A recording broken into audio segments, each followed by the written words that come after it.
And June is our last month for the fiscal year, so our next meeting will probably have the end of the year. So anything left over in June, we'll kind of have that on next month.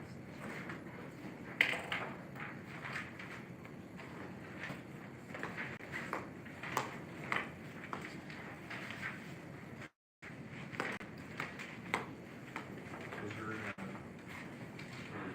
open moment there? Yes. Drop off the door that way.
Pretty much the day of. The point is, whether you buy another one or not, the old one needs to go. Don't even ask about it, because then he was looking for blades and he went back and Menards didn't sell the blades and he's like, how do you sell a machine if you don't sell the blades? And he was just all up. It was a whole ordeal. Yep. Okay, can I hear a motion to approve the consent agenda? So moved. Motion from TJ, second from Ty, all in favor, say aye. All opposed, motion carries. Old BTU business, number one, open forum for public participation. Here, discussion and action on football field work, Crow's Nest and Plainfield. In your new business tab, there's a two-page handout that shows kind of one of the crow's nest designs that we've been looking at over the last, this one's probably Being old business. a couple years old, in the old business section, no, it's not, sorry. In the old business section, the second page just shows kind of what the out of this is gonna look like on the floor plan. It's a two-level deal, the steps are on the inside.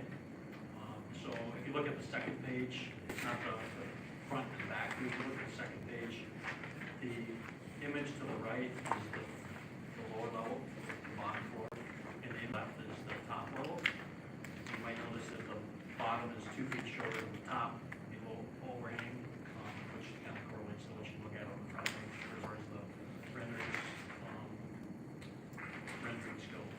So the idea is to put something out there that meets our needs, is safe and stable, and looks respectable, and kind of tighten that all, which we've been talking about for a long time. Overhead door on the lower level, walk-in door on the lower level, with a concrete floor in there. We can use the fall that for some good storage, stuff like that. Actually make a lot of sense. We're looking at doing wiring and data wiring and some light obviously on the inside, and installation. So kind of the route we've taken out, looking at this thing is getting materials quotes and quotes from people that can maybe actually build the thing and then put it together. And I think we're at a point now where we can move, we can go, we can get on. You're looking at about an $80,000 total price tag, because after electrical and the concrete work and materials and labor to build the thing, which is significant. That's a lot of money. I'm not even trying to downplay that, but significantly lower than some of the other price quotes that we looked at that were well into the hundreds. Concrete essentially it's slab, it's slab on grade. He's gonna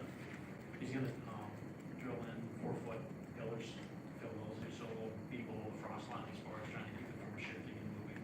It's it's not like a traditional footing where you take those out and pour actual footings in the ground and build those footing walls, which is a huge cost. I mean, we're kind of thinking slab on grade, but I think it will be better to help keep it from moving once you get it. Once you get it built, there's 5 different rooms or different sections in there. We know we have 1 home team, 1 visiting team, 1 for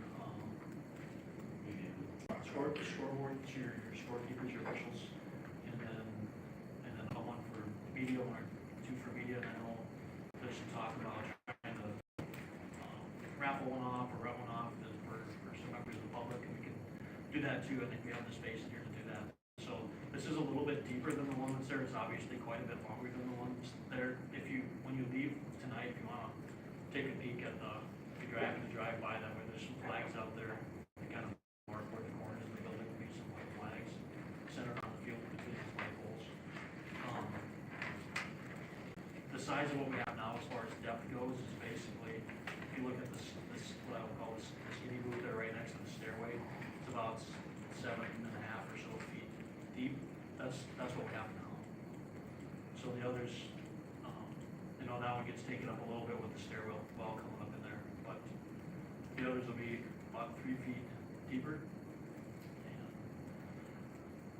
8 by 4 foot windows, so we should be able to put an 8-foot table in there, which would, very easily fit at least 2 people. Each one of those places, probably 3 or 4 if you needed to, if you wanted to.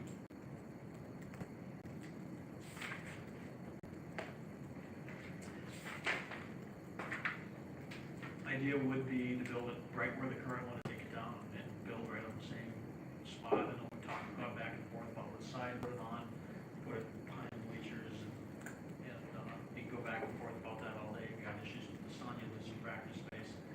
Maybe it was the discussion that should maybe be on the side behind the bleachers. I don't know. You do have to go quite a bit higher if you go behind the bleachers. This wouldn't be high enough. The lower level of this is kind of planned out at 10 feet high, and then the next level above would be 10 on the front side and 8 on the back. I'm sure you'd be looking at steel, you'd be looking at footing. If you're looking at steel, Right. you're looking at footings. Yeah, I mean, you're close to 20 feet off the ground just to get level at the top of the back of the bleachers if you go behind the bleachers.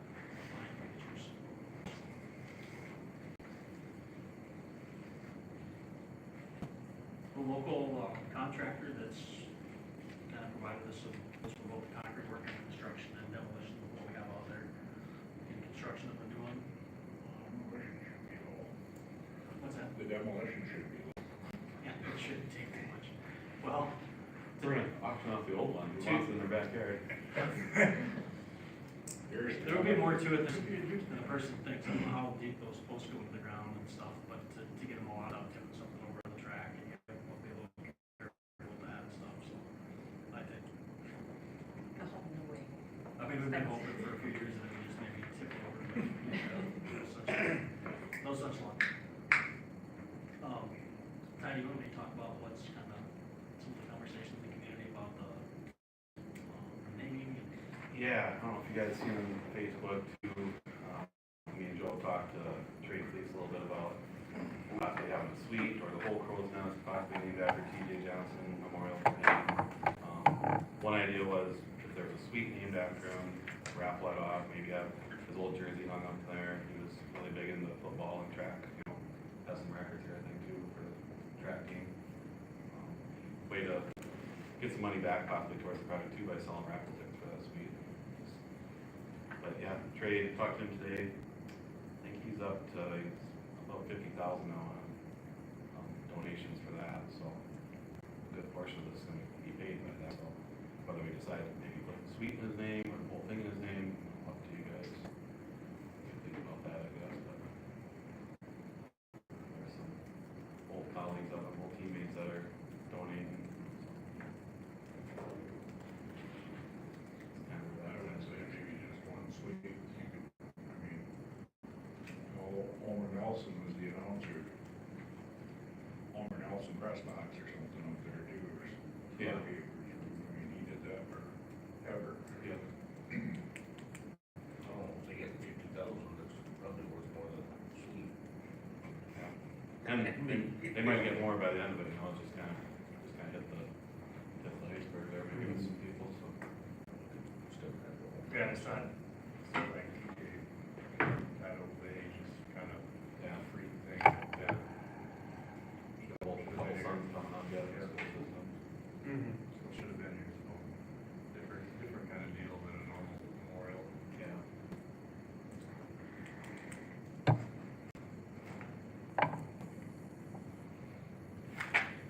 If you have any questions, I'll. What was the reasoning why this bid was, or I guess not bid, this estimate were quite a bit cheaper than the other one, just there's no footings versus just a floating slab? Because the original estimate was over Yeah, over 150. Yeah, so why is this one about half of that? Well, they had some project planning in that we've done now, I guess, just, I don't know what they were doing for materials markup, stuff like that. I think one thing with the steel structure that was gonna be mounted to the back of the bleacher, Well, that one. you'd have crane lifted in there, it'd be like a big steel box lifting up there, and extra steel that had to be added for structural support. But we had a quote for a stick built, similar to this on the same side. I think the biggest difference there was footings, digging footings and having it engineered for whatever, so there was some engineering costs there too that pushed it up, so. This is pretty basic, it doesn't have any of that, so. It's, I think to have somebody come in and build it, I think it'd be professionally done, I don't think it would be like, you know, like a bunch of just, nobody's trying to. Oh, 80,000 actually makes sense, the 150 when we got that bid surprised all of us for the boxes. Yeah, just, I heard 80,000, this looks like, Yeah, it done, this was 150, that doesn't look. what was the same It's picture not, we got? it's not post frame structure, so it's regular stick built stuff. 2x6. Something like 6 walls. Does it include any, what does it include for wiring and? That includes, an electrical S box to wire the whole thing, for both power and data. Concrete, Systems or anything like that in there, I mean, that's. Speaker system's a separate thing, that's Separate. kind of, it's coming, that's on order too. But Oh, that's not, but that's it not, is. yeah, but that's not part of the 80,000, yeah. So that's a Daktronic system that's, on order, been emailing back and forth with their, they assigned a project manager to it. So that's coming, two separate of this. And the lights was separate too, we've ordered those, right? And the lights are actually sitting in the garage, or we can't come until lights or harness, July. just the harness, or? Well, they're relamping too, so the 2 wiring harnesses for the east poles and then relamping all 4 poles and doing the lens cleaning and stuff, so it essentially will be with like, they're not LEDs. No, we Light didn't control issue LEDs. in this, or somewhere else. The light controls, right now, there's an electrical meter and a panel on a board and some posts on it alongside the fence over there, and that's, those breakers control the lights on that side of the field. We'll move that whole unit just on the inside of the back wall of this, so that'll flip in, that'll be inside. But that's where those 2 for the west side are, the 2 breakers for the east side poles are on the south side of that irrigation pump house. There's another box over there, so. The bottom be insulated.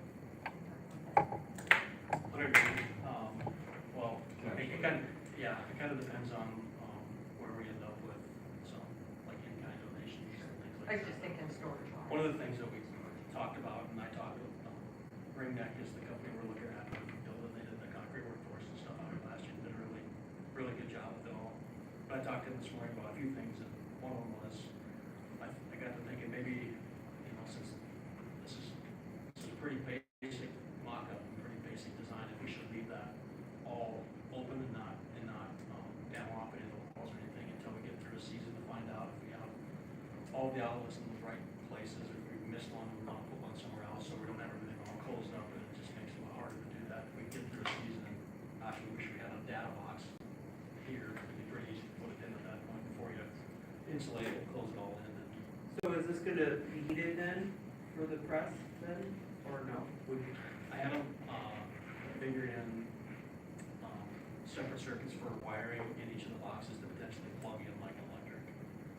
Like a space So, heater. Like a space heater type thing, and would have enough, separate circuits to be able to accommodate that. But there's nothing in here that's like a more permanent or equal. Just like a mini split like we have up. Something like that. Did they run space heater in the hole? There's a couple old ones up there, so. Yeah. Sketch. Maybe. If we don't wanna admit to that. Those old parts. Yeah. No, no, Yeah. Wouldn't that have to do, everything running conduit though, commercial building, on the surface? And it's not touchable. So it'd have to be closed in and then wired. We'd have to close it in or put it in the conduit, yeah. I mean, to meet both, I think it'd have to be conduit. Even if it's concealed? I'm not sure. I'd have to check with.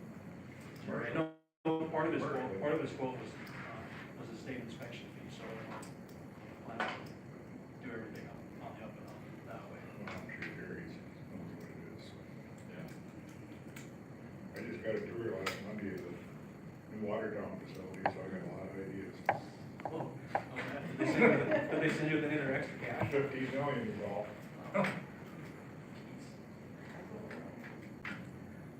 Doesn't seem to take much anymore. Doesn't seem to take much.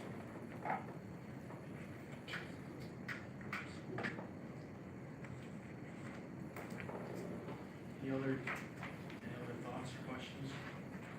So you get the word out. Motion, motion. Do we need, I think we need a motion, if this is what we have to, we don't have to send it to the review. We don't. Which is another nice, I mean, nothing against the bid process, but this helps us control, I think we can keep everything local in that way, we can have some controllers, materials, all that stuff, which I think is. You want to do that with me? So with, what was the, where are we at with the field itself, or is that a separate discussion? Yeah, That's separate separate. discussion, because we're not to a point right now where we can really do much with that anyways, but we didn't start planning is that we're gonna look at doing for next year, and what's it gonna be.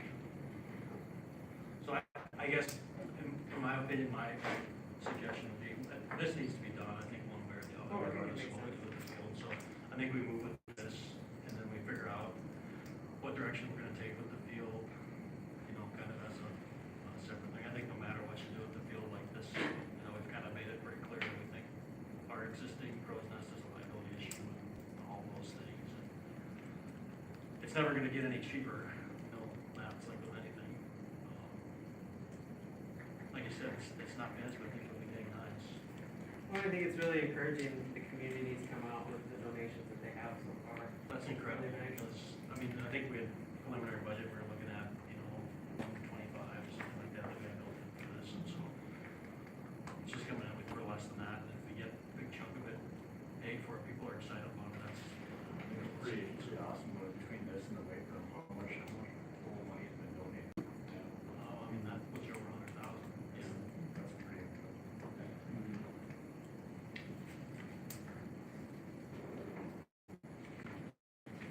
Thank you.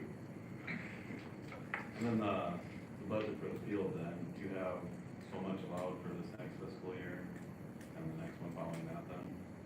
Well, I don't have the next Well, year.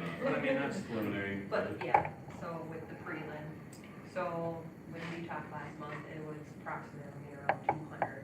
But since then, we might have some issues with roofing that we might have to address before it, so kind of kick that back down to about 125, I believe, just to kind of balance that out. But that's just field stuff, in the sense maybe,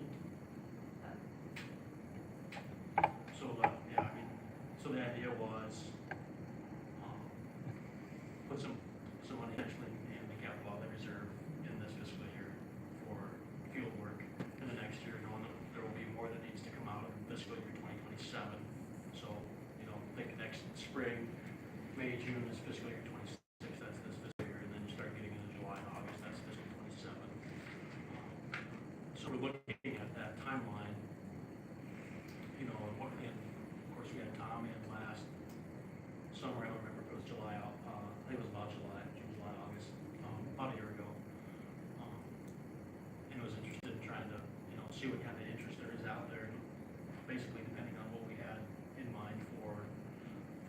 so the thought was, let's see what, you know, what can the district, kind of commit to or plan for next summer, to give them a starting point to say, hey, that we're looking at, if you still kind of want to run with this, go ahead.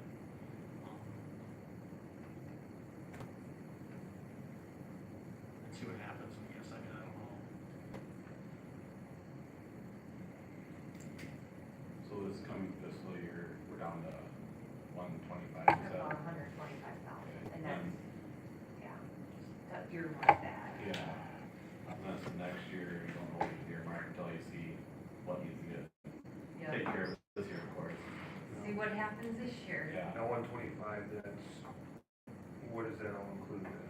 I just marked it as just football field, so. Okay, so is there any other maintenance that is involved in that? Not in that line item. Okay. So, Track, is that anything that needs to be done here? Yeah, I've got a feeler out to Fisher Tracks, they're the ones that did our resurface, was actually in 2015, I was gonna say, about 10 years ago. For when they have somebody in the area to stop and look and take a walk out there with me, walk and see. It's gonna need something, I'm just not sure if are we gonna be able to do what we did 10 years ago and one of those things like that, or is it gonna need to be more significant short? There is some cracking, a little bit concerned with when you walk the track, on lane one, I mean, there's a little, where it feels like the inside of lane one is lower. So I don't know if that's just, excess wear on the inside of the rubber surface, or if it's something happening underneath where that's dropping off. I don't know.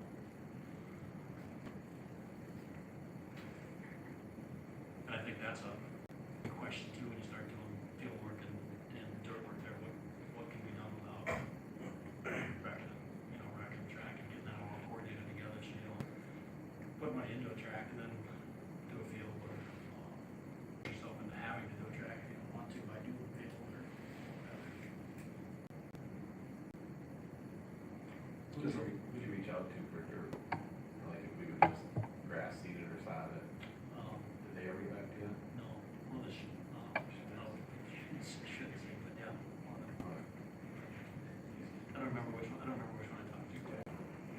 But I think one of the concerns there was the likelihood of being in excess of $100,000 project and having to be put out for bid, which would make it have to be basically engineered for specs. They were not necessarily want to work on a project that had to be engineered, and want to work with engineers. Yeah. So,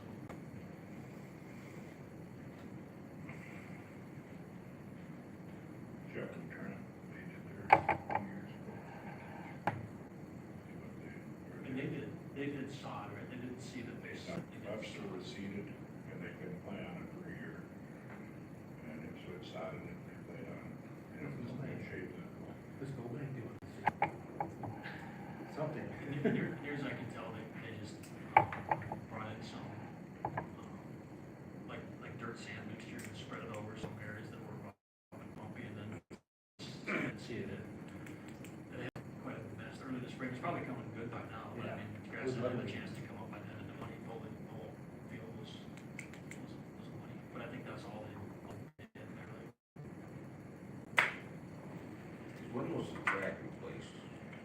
96, 97? I don't know when it was actually replaced. We haven't done anything since we had it resurfaced. We just added another 1/8 inch of rubber coating on it in 2015, which is 10 years ago already. And they striped it at that time. I know in '01 it was still asphalt. That ran on '01, I seen it here, and it was not rubberized yet. Yeah, well, it was asphalt. It was new asphalt, oh, yeah. That'd be about 99. I think we were still playing when they, because it did at the same time they redid the field. Pretty sure Harvey came and hauled the old track up. I can't remember. And they did the They field, next- they did the field then too. They worked it and, tried to do it better. Was the irrigation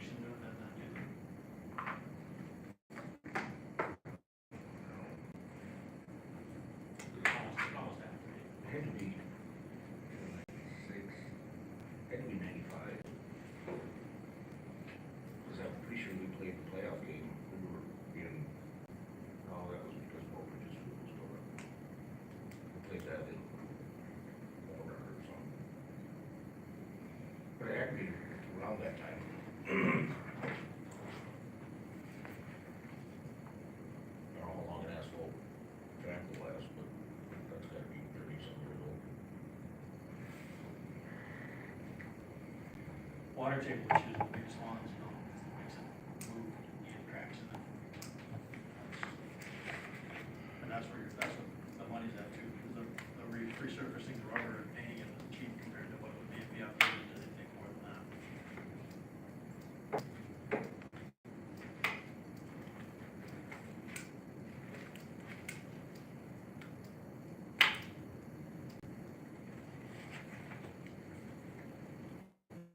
I'll make a motion to go ahead and close nest. Name it after TJ Johnson. Can I do that one motion? Second.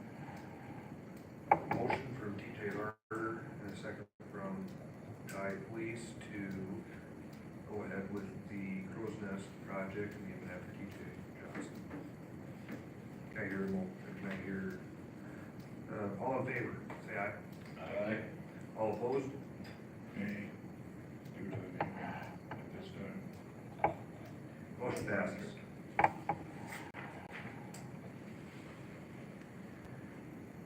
Administrative reports, superintendent's report.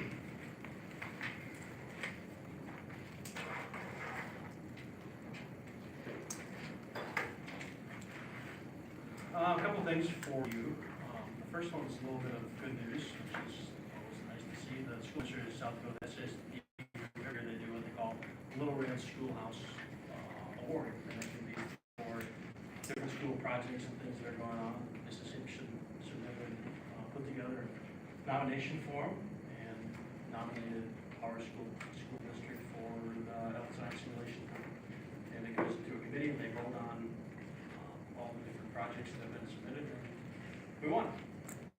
So the criteria for some rewards are there, but any kind of positive recognition is always a nice thing, and certainly this project meets all the criteria that they have laid out. That doesn't always mean you win it, so that's a good thing. That award presentation is during the summer conference, the ASPSD SASD conference at the beginning of August. I don't know if any of you are thinking about going down to that, so if you want to be part of that, but if so, let me know and check it. Property tax task force is in its very early stages, taking a look at the property tax issue in South Dakota specifically. So the section on the report there that's under open study is what's on their official document on the legislative website, which is just part of it. I think it's important to know that if you go back to the continuing resolution that they passed during this legislative session last year to create this task force, that resolution specifically refers to homeowner property taxes. They're really talking about owner occupied taxes here. It's kind of specific to that. They had one meeting already, to which there was almost no substance. They spent an hour and 25 minutes or so talking about what the study should entail and whether or not it should include subcommittees. And if it was going to include subcommittees, what were they going to be and who was going to be on them? That was basically all they got accomplished in the first meeting. They're only going to meet once a month through the summer, so it's not like they have a lot of time here to tackle what could be a very complex issue. One of the things that I think is worth, obviously this could stand to impact K-12 education because a lot of what we do is centered around property tax revenue. That's where our money comes from. Outside of state aid, we're funded by property taxes. So any changes to the property tax systems tend to impact education funding in South Dakota on a big level. So there's all kinds of different ideas. And you can kind of tell as they go through, I think it's a 16-member committee, as they would go around and you would listen to different legislators that are on this committee talk about things that were important to them and things that they wanted to see, some of the different ideas that might emerge from this. And one of the things that got talked about was, does the state need to take on a larger share of the K-12 educational expenses? So making a larger percentage of it based on state aid, which is sales tax revenue, versus being so heavily dependent on property taxes. Is that a way to do it? They talked a lot about making sure that they were interested in examining expenditures, state expenditures, local government expenditures, school district expenditures, and everything that's included with that. So that could be a little bit of a slippery slope when you have legislators trying to help local governments, municipalities, counties, school districts, what those different expenditures could or should be. It was even almost, I know it's frustrating, because one of the legislators even said during it that they wanted to spend some time talking specifically about school district bond issues and opt-outs. Her comment was, well, there's no, those are all property tax based, there's no doubt about that. Her comment was, well, there's no accountability to the voters for this. The voters don't get a say on these things. We know full well that's not true. They absolutely do. And so those kinds of pieces of misinformation that get put out there and twisted. This is a legislator that's been around long enough, knows full well exactly how that works. But their idea, the thought is that, property taxes in South Dakota are problematic, specifically owner-occupied property taxes that are essentially taxing people on their homes, and something needs to be done about it. So what's it gonna be? So they're gonna look at all those different things. I think when they were all done, they decided there would be a committee looking at K-12 education funding and how we fund K-12. They had one for county level governments and one for like municipalities. So county governments, other taxing districts, and then I think municipalities was its own committee, because there are other tax districts that municipalities have access to, such as sales tax. School districts don't, and other local governments don't. So they created their committees. They decided their next meeting would be June 25 in Sioux Falls, and then in July in Rapid City, and on August 10th. And they adjourned the meeting. That was the end. So important to note that's going on. There have been several of these. They do summer studies every year. There have been several summer studies on the issue of property taxes, on the ag valuation system, which is a property tax issue. Sometimes they are able to generate legislation out that has legs and actually turns into something that they can pass in the legislative session. Sometimes they don't get literally anything done. So we'll see. I'm going to jump to the bottom before I go to the roof inspection issue. I had a meeting last week with some representatives from Rotary State about some collaborative work in the strength and conditioning programs, which I think is very exciting, and it goes along with the work that's being done in the weight room, which I expect probably the next 2.5 weeks will be up and running with all the new equipment and new flooring and so on. We're at the point, arrived today, sort of the point now where we're going to talk about putting it in and transitioning old equipment out and new equipment in, so we're getting really close to being able to do that. But the partnership with Northern State is essentially, think of it like similar to student teaching, except these would be master's degree level students that are pursuing, they've already got a bachelor's degree, they're pursuing a master's degree in strength and conditioning, all strength and conditioning, right, where human performance, or one of those master's degrees, and they're looking, they need internship experiences beyond just what they can get at Northern. So working with college level athletes would be part of their experience, working with high school level athletes would be their experience. So I think it's a natural win-win. It'd be good for our student athletes and for coaches to have access to people with undergraduate degrees in strength and conditioning, are well trained. I see it being a positive thing for our coaches, for our kids. They keep generating excitement around the space down there and get kids into to use it. So try to put the details of that in place and should be able to start. I don't know, it sounded a little bit questionable if they would have any students this fall that are ready to do this part of their experience. It might be spring of 2026 before they'd have anybody there at that spot in their program where they'd be ready to come out and have that experience.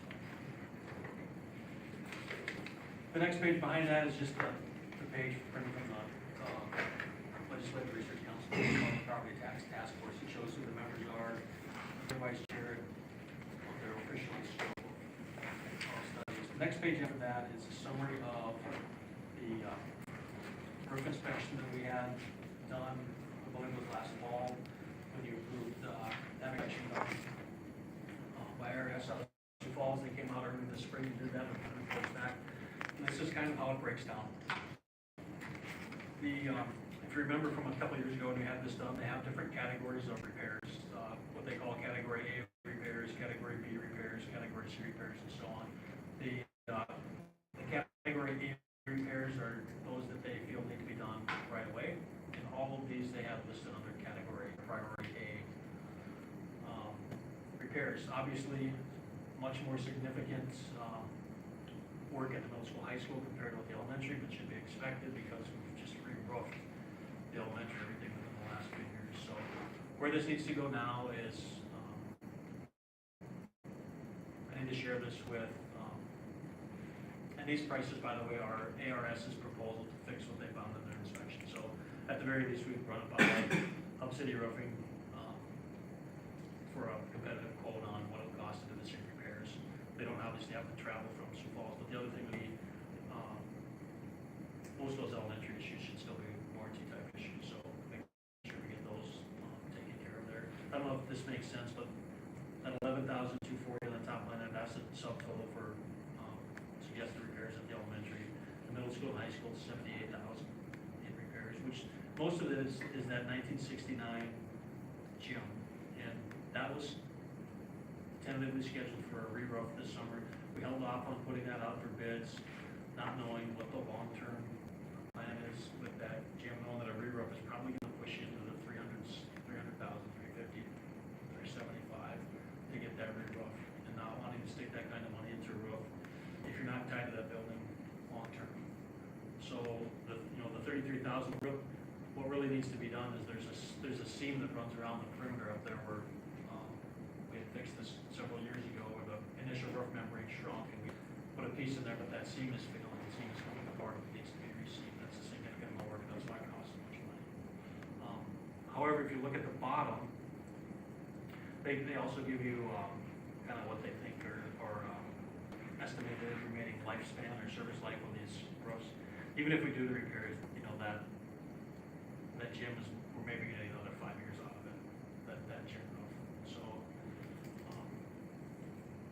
we're really getting to the point now where we got to start having some serious discussions about what are we thinking with that part of our building, what are we thinking with the other parts of our building, where some significant repairs are gonna have to be made. Decision we have to make is whether or not we're gonna repair those or not, how we're gonna spend money. And so, What's the difference in, like, if the gym was gonna be $3,000-$4,000, something like that, you said? But the just a shop, on square footage, what's that? like the shop edition and the E&F, would those be comparable? For a re-roof cost, well, those are much smaller. You'd probably look at, between the two, probably about $100K. Each or is? So the gym's bigger. You know, and I probably would suggest you to do all three of those. And we probably structure like what we've done at the elementary, where you take off chunk by chunk, you go after for several years in a row to try to get caught back up. Obviously, the elementary roof is in really good shape. That's those sections listed on the top there, because we've in the last few years. I'm surprised there's any repairs for the elementary, I mean. That's what I was gonna ask. Yeah. Me too. Because like, it's funny though, because you look at, and your top 4 ones are the most recent ones, and your bottom 4 were done when you did the remodel, which was by them, correct? So Jerry will have to come out from, obviously, he'll have to walk through and look at it. Is there any warranty on it at all? Yeah, all those roofs are warranted. Yeah. So for both, parts and labor, there's not really parts, but material. So far as this 11,000 could be warranted. I think so. The other, there's some subjectivity to how much of the know that goes into the writing of the inspection reports. And ARS doesn't, they've bid on, but haven't got any of the work contracts on our school buildings. So he might come out and say, this is not an efficiency, this is just fine, there's no problem, this is how I always do it. Where 2 contracts are going to difference in opinion. Where the rubber's gonna meet the road is the discussions with our property engineer which is why we went through the inspection again this year anyways, because that's something that we're hearing is consistently keeping schools from renewing their property insurance. They're not doing schools that have roof issues or any number of other issues. We'll talk a little bit about what that property insurance is looking like for next year anyways, but not so much on the gym part of our old building, but that's going to be an issue with the 1934 edition sooner than later, where that's not going to be insurable. We had some issues last year with some concerns what's been that way for forever. That's just how it was, but we had to go jump through a lot of hoops to keep our insurance. And there are schools not very far from here that have had to remove parts of their building because that part of the building was no longer insurable. So that's happening in schools around here. And so I think, it's something we have to be aware of that could happen. When that happens, you don't have a lot of time to figure it out. So, another reason is that I start having some discussions about what we want to taking forward. We haven't really talked about it in earnest since, 2018. So.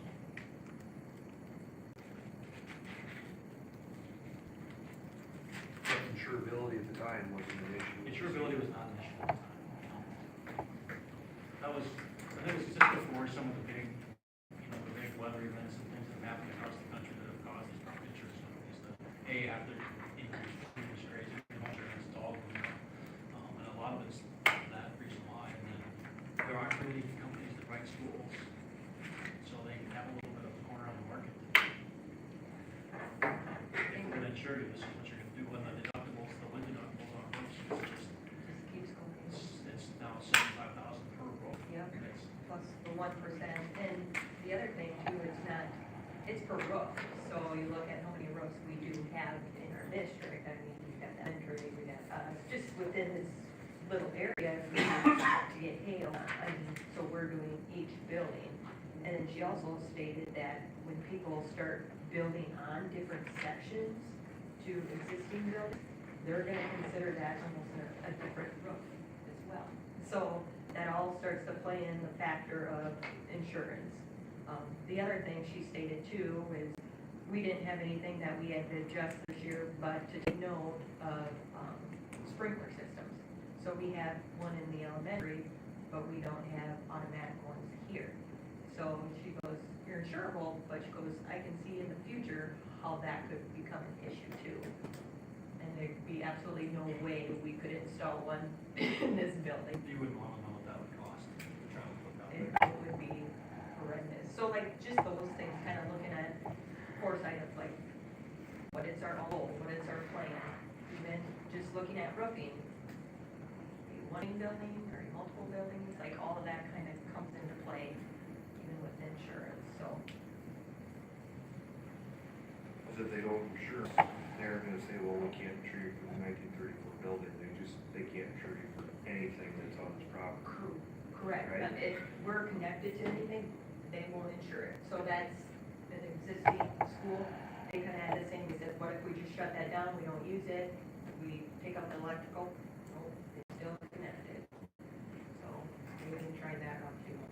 And the timeline of it, it's not like you have 4 years to get this done. You have 1 year from start to finish to make sure you are in compliance.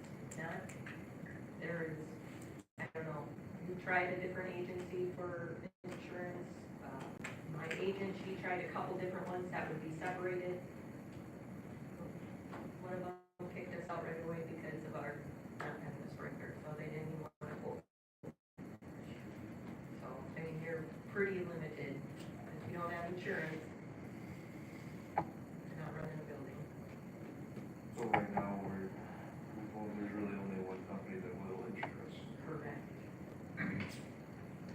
Well, there is the pool, but I suppose they probably took enough there and we're gonna do. I don't know who writes that, who writes for them. They, I think it was Great American. I contacted a year ago. They got after me and said, we underwrite the pool, so in South Dakota, so we can't operate it. So,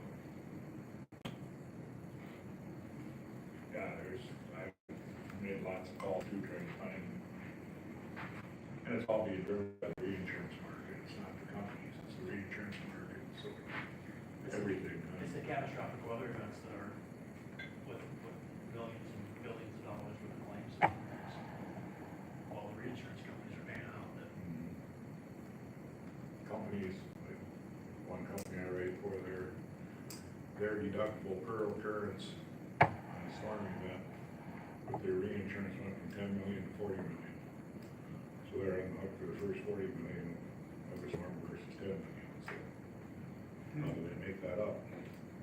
With rates, or get rid of business, get rid of losses. Yeah, you dump your highest risk.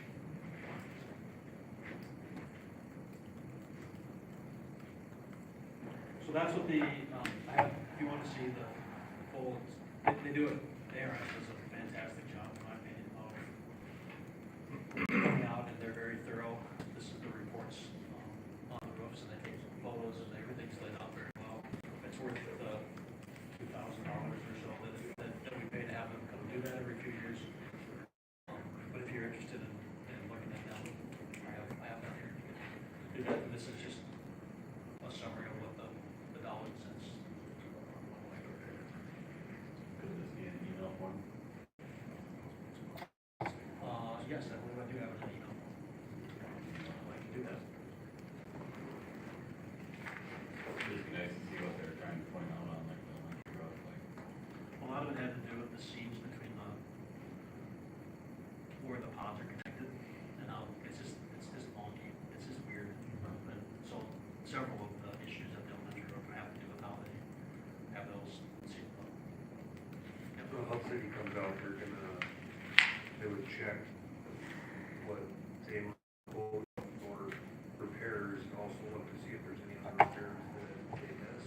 I will share with them the inspection report. So there's two things here. I have an inspection report and then a separate document that's a proposal to fix what they found in the inspection report. So I would share with Jerry what the inspection report says. I want to vote to fix these things that are listed in the inspection report if they're not covered by warranty.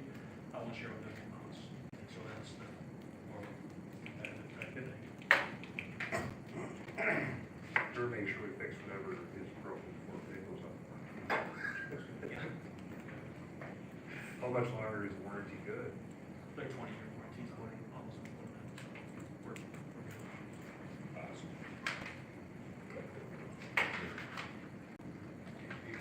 That's all. Okay. Principals report, Mr. Schwann, Summertime. doing nothing. Oh, it's been gone once a week? Since school got out. Oh, Sorry. How's the Westico in? busy. We've had a lot of kids, they're like averaging. Heard a lot of today. positive feedback about the schedule she put out. Yeah, they're like doing more than. They're doing more pool. just the pool. I think a Pool, lot of people park, really like. field. Yeah. Movie theater. Movie theater. Yeah, a lot of pool. people really Yep. like. Yeah, they want to talk to the ball field. and Yep. play baseball Yep. there. Yeah, she's done real good. She was planning for extra staff for movie day. I think that might hold in some that day. Yeah. If they want to go on. Boys always just do that. Oh, one coolest. Yes. Landfill's always the best one. That is. That's- Yes, the landfill is the landfill. best one. That's The fun. landfill is awesome. They put on a show there.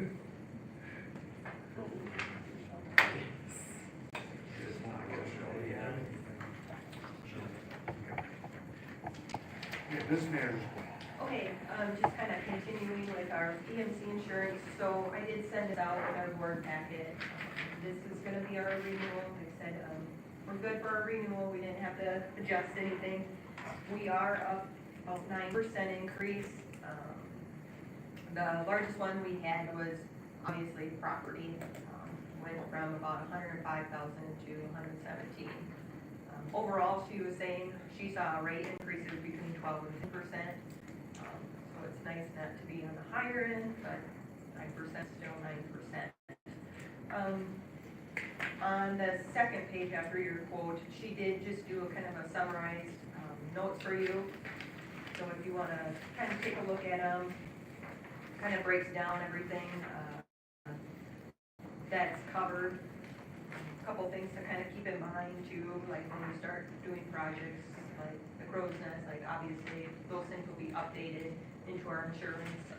And then we also talked about the $75,000 hail deduct, on a couple of our buildings. So if you think about, I'll just say our garage across the street, like that is essentially $75,000 we'd have to pay before that would get fixed. Well, it's probably not even worth that. So she goes, so why would you cover it?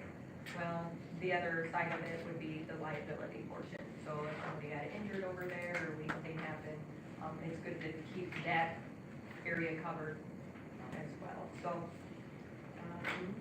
How does that work? Something parked in their classes, drives what's parked in there too? Which part covers parked in there then? Well, the auto, if it was auto, it'd be covered under the auto. If it was equipment, it'd be covered under inland marine or whatever. You could potentially have three different policy parts. But a lot of, I don't know what they have, but a lot of common loss we talked about too. the other thing, just kind of to keep in mind is, future, a couple of things they're kind of looking at too is security, like cybersecurity, and then security of your building too. So all of that takes your technology, and if your buildings can withhold some of those things too. So it's kind of interesting how they're going about some of those as well, because that can be a big thing when you have issues in that department. So that's insurance, so we're covered. I did request for energy and newspaper quotes. I sent information out to local people who usually send in quotes with us. Those are due July 3rd, and we'll be opening them at a regular July meeting, which is the 14th. And then the other things, the last two things, I just kind of wanted to bring to your guys' attention and for you to just think about as we move forward to the next school year, is the late fee policy and charter bus procedure. So first, the late fee policy. So just being here the last couple of years, we do obviously have fees that are for students. So let's say they trash their computer, they something to their book. So we usually put on fees for them at the end of the school year. So those are your bigger ones, and then we do have meals and OST fees.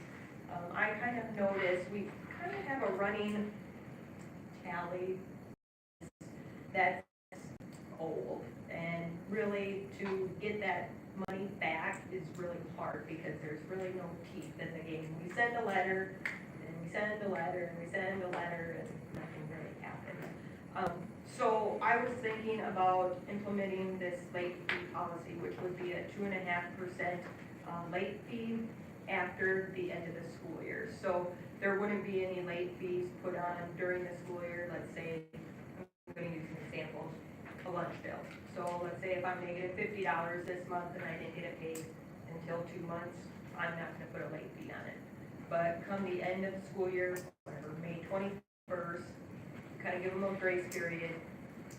June 1st, I look at who hasn't paid those accounts yet, and then we start assessing those fees until they get that school year paid off. This will just obviously help with our postage. We send out a lot to get the attention of people, and if nothing comes back, and then just time, because that does take a lot of time when you're repeating those things over and over. So hopefully this will help, because I've had an instance where I was trying to get some funds back from whatever it was, and somebody just said, well, I have other bills to pay, and yours doesn't have an interest on it.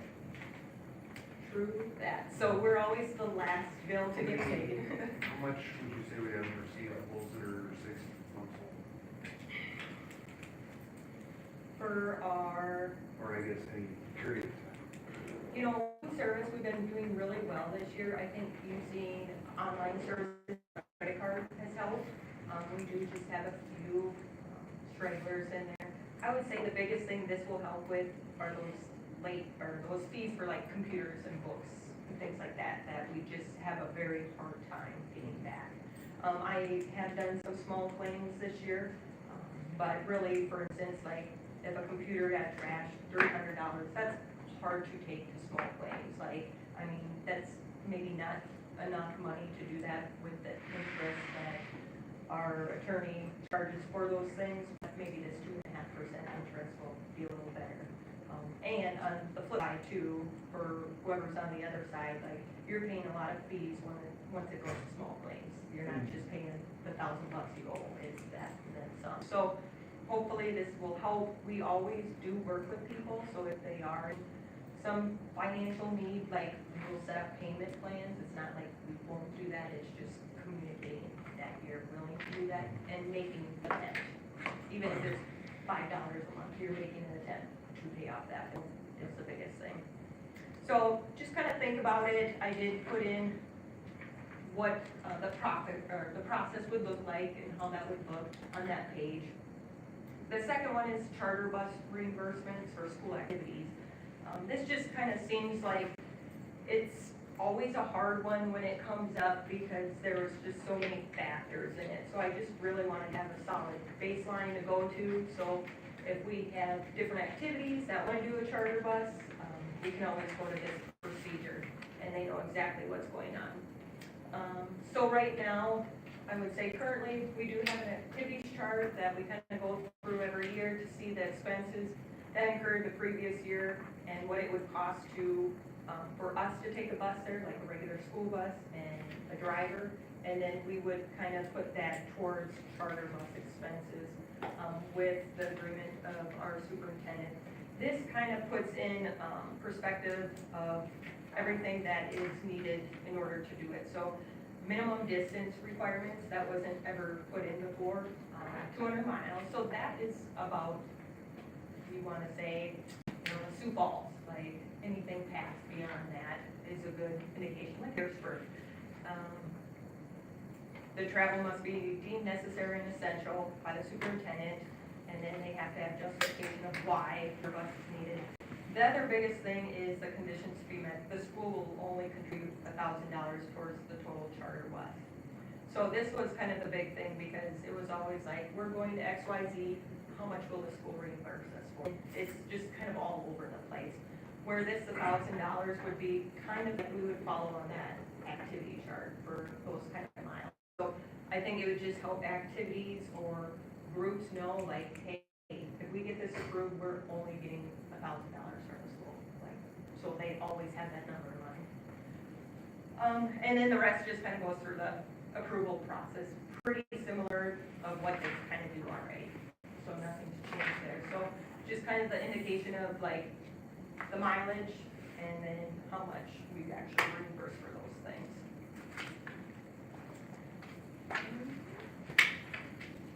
And that is it for mine. Any questions for Becky? So is this a new policy that So this you would need to be, approve this policy, No, or are not we yet. just discussing it? or- so just kind of wanted you to plant the seed a little bit to read about it, and then we'll probably have a new, like, next month, we do a first reading of a policy about it, and then second and final, so. So just kind of wanted your guys' thoughts on it.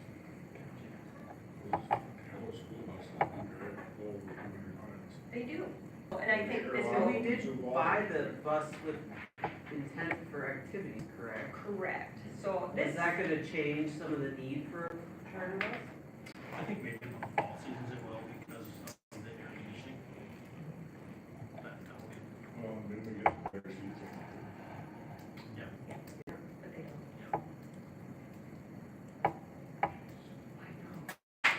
Is there some cases where there's like double headers for boys and girls basketball together, where they travel together, where charter would almost be the same money as sending two buses, so you can call both Well, teams? and that's kind of why we kind of put the exception in there where like the discretion of the superintendent, so I Even if mean, it's under 200 miles though? well, majority of the time you wouldn't need it for anything under that, but just thinking way out west or something where, Yeah, even if we can't find one. That's real west, is exactly what it's gonna shoot. They don't go together, or Like that's Sioux Falls. I think, did they go out west last year? I don't remember. But I think they're picking up two more shows out there. Somebody, is it the girls and boys? I don't remember which it is. But Well, gloves are. But. I think the girls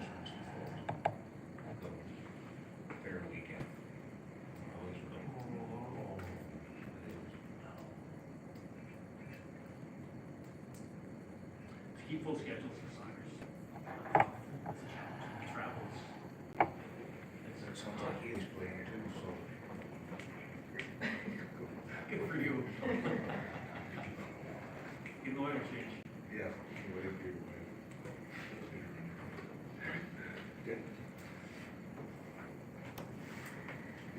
Okay, new business, number one, first read of recommended policy changes. Got a few here to go. I just direct you back to your new business section. There's a packet of these policy recommendations. All of these arise out of changes to statute from last year's legislative session. So I'll just run through them real quick. There's nothing significant, a lot of it's. We have a lot of policies that our board adopted. I sometimes personally question the need to have a policy that basically says we're going to do what state law requires of us anyways. That's what a lot of these are. One of the nice things is it does keep it together for patrons and people to know what all these things that you have. The school board meetings policy, essentially the addition to the bottom is that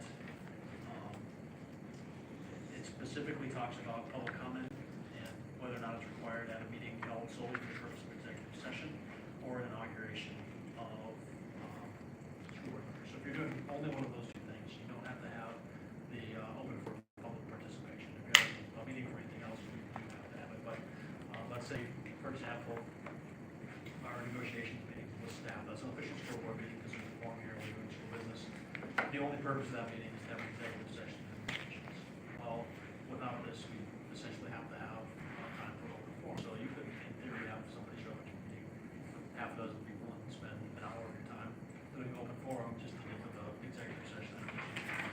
And that's not really your, your regular meeting for that to take place.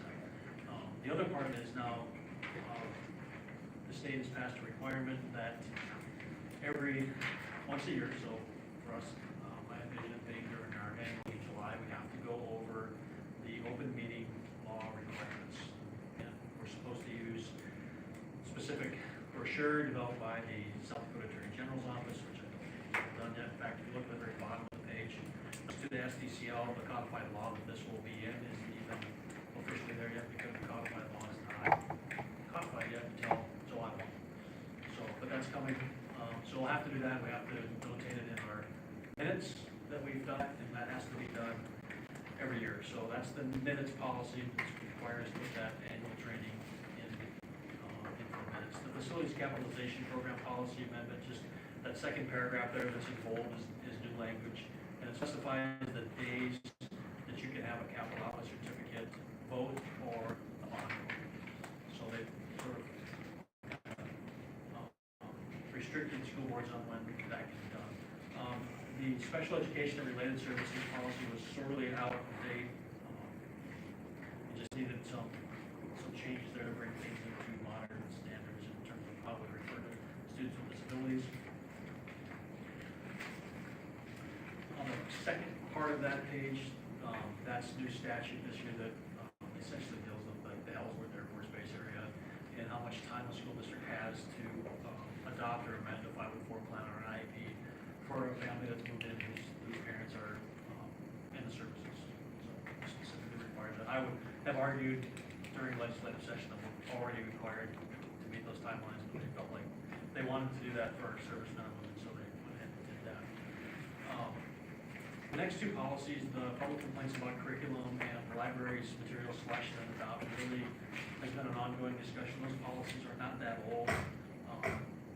SASD and ASBSD kind of requested that schools go in there and essentially shorten the amount of time required between a reevaluation of question materials. And we had in our policy 3 years in between, so we went through the review and made a determination on a specific book or a specific part of the curriculum that we would not look at that again for 3 years. They got a lot of pushback during legislative sessions saying that's just too long a time in between reviews. So as a good faith effort to try to keep this coming back and us being further dictated to the legislative session, I suggest that we roll that back to a year. So it's the review process, and you can't review the same materials for another whole calendar year. So compulsory, and that has to do with like obscene materials, that's really what that's getting at there, what we consider obscene or not obscene. Compulsory attendance ages, statute is changing, there are a few circumstances where a student might be used from the attendance requirements prior to age 18 now. And that's, really the same as policy, JEG, they're the exemptions from school attendance. ECABB, multi-occupancy room use, that's a brand new policy based on new statute that was passed there. So everything in that entire policy is new language, even that is not old, everything in the definition.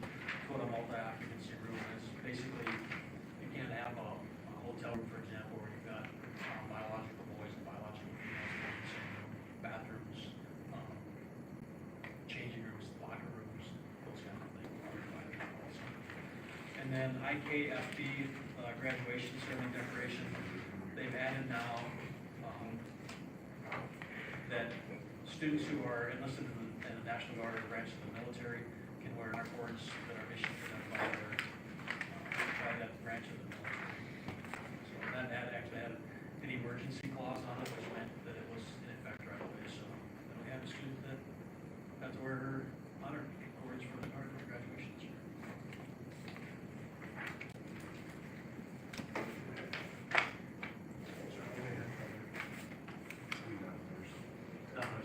But that's it, that was already in the policy, that's also in state statute, Native American Eagle Feather, Eagle Plume, that was an existing policy, that was passed here probably 2 or 3 years ago, but that's, obviously not something that we see too often, but there are some schools that take on that, so, pretty big issue.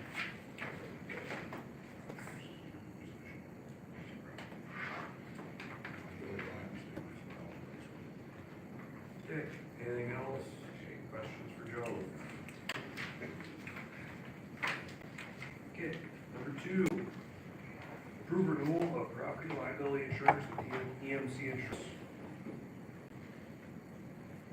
So moved. Second. Motion from Marty, second from TJ, all in favor say aye. All opposed? Motion carries. Pre-authorize the district manager to pay EMC Insurance monthly invoice on July 1, 2025. That's when ours starts, so they need the check July 1st. Motion from Marty, second from Ty, all in favor say aye. All opposed? Motion carries. Cast ballot for SDHSAA board runoff election.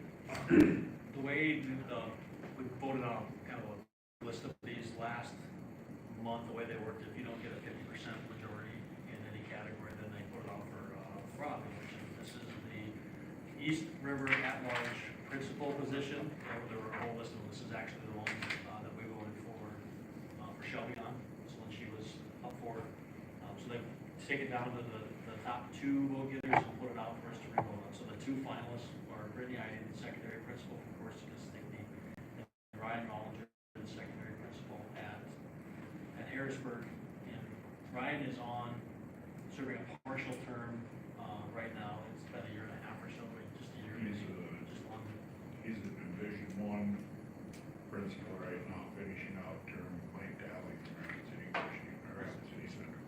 Was appointed to there, so of the 2, I would suggest that we cast our vote for Ryan. He's outstanding. He's run the gamut. He's taught at Washington, taught at Harrisburg when they were a Class A school. You know, and he's just, and plus there's very inexperienced board here next year, so A lot of turnover. a lot of turnover. You're gonna have 6 of the 9. If Ryan gets on, we'd have 6 of the 9 that are 1 or 2 years. Motion to vote for Ryan. Second. Okay, motion from Ty to vote for Ryan, second from Marty, all in favor say aye. All opposed? Motion carries. Approve hiring Greg Kelson, head basketball coach, for the 25-26 school year. Move to approve. Motion from Ty, Second. second from TJ, all in favor say aye. Aye. All opposed? Motion carries. Approve hiring Becky Hitch, head basketball, head cross-country coach for the 25-26 school year. Come on. Move to approve. Motion from, Nick and second from Heather. Can't get All out in of it. favor, say aye. One more. All opposed? Motion carries. Approved by Sarah Schuster, junior high volleyball coach for the 25-26 school year. Approved. Second motion from Nick, second from Ty. All in favor, say aye. All opposed? Motion carries. Approved list of surplus items at no value for disposal that was passed around earlier. Move to approve. Motion from Ty, second from Heather. All in favor, say aye. All opposed? Motion carries. Motion to adjourn. Motion from TJ. Second. Second from Nick. All in favor, say aye. All opposed? Motion carries. Nick, slice up. Firing off left and right. I'm naming up for that lost meeting, you know? Yeah.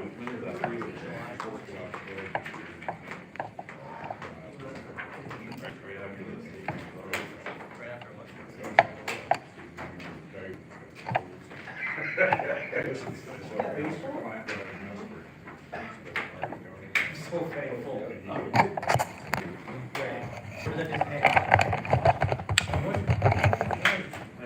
Did he have the big, like, no, I mean, this is regular. No. You know what happened. Well, yeah, that's what I was gonna say, wasn't it?